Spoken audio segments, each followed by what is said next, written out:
My name is Elaine Katzenberger, and I'm the publisher and director of City Lights Books and Publishing Company.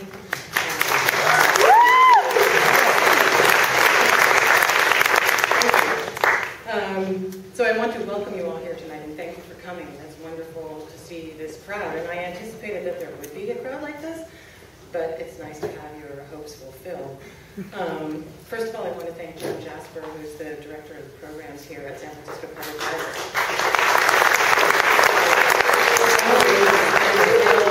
Over the years of City Lights, and we've had a number of great programs here. Joan works really hard to make things happen, and she's a real gem on the San Francisco scene. So we're lucky to have her. And I also want to thank the Friends of the Library for their support for this event. They made it possible in many ways. A shout out to Suzanne Clyde, who's the manager of the bookstore, and who used to be working in City Lights too, so there's a special connection. And to Jolene Thur, who is our publicity and marketing assistant at City Lights, and who really worked hard to make this event happen with them. And above all, it's Gary Snyder, who really put this together.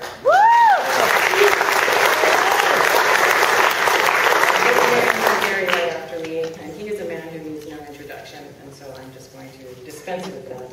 I want to say a few words about the book itself and about how we came to publish it. This book is in the City Lights Gray Fox series, and some of you may know this and some of you may not, so I'm going to briefly tell you. Gray Fox was an imprint that was founded by Don Allen. Don Allen published the original edition of Ring of Bone, and he was one of the great editors of 20th century American literature. He might be best known for his role as the editor of the New American Poetry, which was a seminal anthology of poetry published by Grove Press in 1960. And in that same year, he moved to San Francisco and he founded Gray Fox Press and the Four Seasons Foundation, which were two significant small presses that published important work.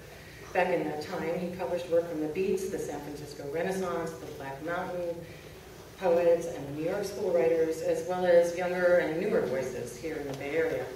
Among the people he published were Richard Brodigan, Robert Creeley, Edward Dorn, Robert Duncan, Jack Kerouac, Joanne Kyger, Philip Montia, Frank O'Hara, Charles Olson, John Reschy, Aaron Shurin, Jack Spicer, Philip Whalen, Gary Snyder, and Lew Welch. Obviously, there was a great deal of overlap in the mission of Gray Fox Press and City Lights Books, and we've shared the honor of publishing many of those same authors. What might be less obvious is that back in those days, City Lights was also a distributor of small and emerging presses, and Gray Fox and Four Seasons were two of them. So decades later, when Don began to contemplate his retirement, City Lights offered to buy the backlist from him for those two presses, and we are very proud to continue to publish the significant works from those imprints now.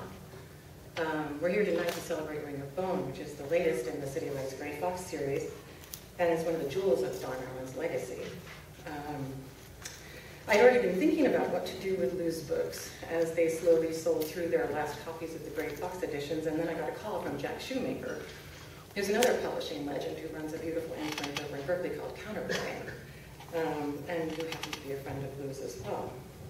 Jack wanted to know what our plans might be for Lew's books, and his question at that time provided just the nudge I needed to sort of make this book happen now.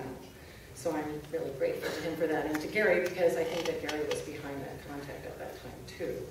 So the enthusiasm and the sense of excitement that they brought to it was enough to convince me that now was the time. As far as that went, I knew that my job was to dust off the old edition and somehow give it new life, and it was clear that it was time for Lew's work to be published in a way to reflect its stature in the canon of American poetry. I wanted our edition to speak not just to the ready-made cult of Lew Welch fans, and they exist, and in the entire time I've worked at City Lights for 25 years, that has been very obvious. There's a constant stream of people who are drawn to his work.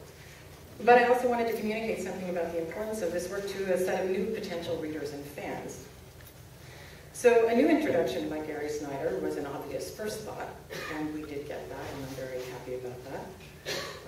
And it was Jack Shoemaker's idea to include some kind of statement of poetics that would be gleaned from Lew's own writing. So I looked through the things that we had, and it seemed to me that this really wonderful essay that he wrote called How I Work as a Poet, that was inspired by his experiences teaching poetry at the UC Extension, would function really well in that role, and I hope works. Then it was on to the actual object of the book itself, and how to make it something very elegant and something that would carry the proper sense of gravitas, but also something that would communicate the renegade spirit of Lew's work. And using a portrait of Lew himself was an obvious first thought also, and that led me to Jim Hatch, who's here tonight, I believe. And it's one of his signature portraits of Lew that we used for the cover of the book, and it's really very striking, I think, and it makes for a beautiful book. Listening to Jim's stories while we pored over the contact sheets of his various photo shoots backstage at readings was also one of the pleasures of working on this book for me. I'm proud to say that the book is already getting the attention it deserves, and it does seem that a renaissance of interest in Lew's work is in the offing. Seeing all of you here tonight is another affirmation of that.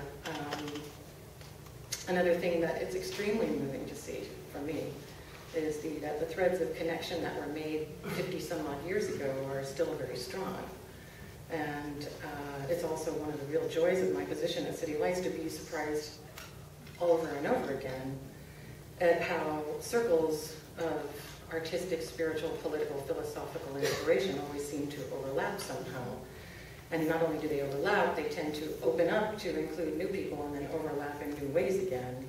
And the fellow travelers always seem to bump into each other somehow. And that's really a beauty and a privilege and an honor to have a part in, and I'm glad to have a role in helping make that happen. I just want to close with a note about the future editions in this series. So in January of next year, we're going to be publishing an updated edition of classic Robert Duncan in San Francisco. And then next up after that will be a reissue and an updated edition of Frank O'Hara's Poems Retrieved. So we will continue in our series and our tribute to the enduring legacy of Don Allen and his contribution to American lives. Thank you again for coming, and please welcome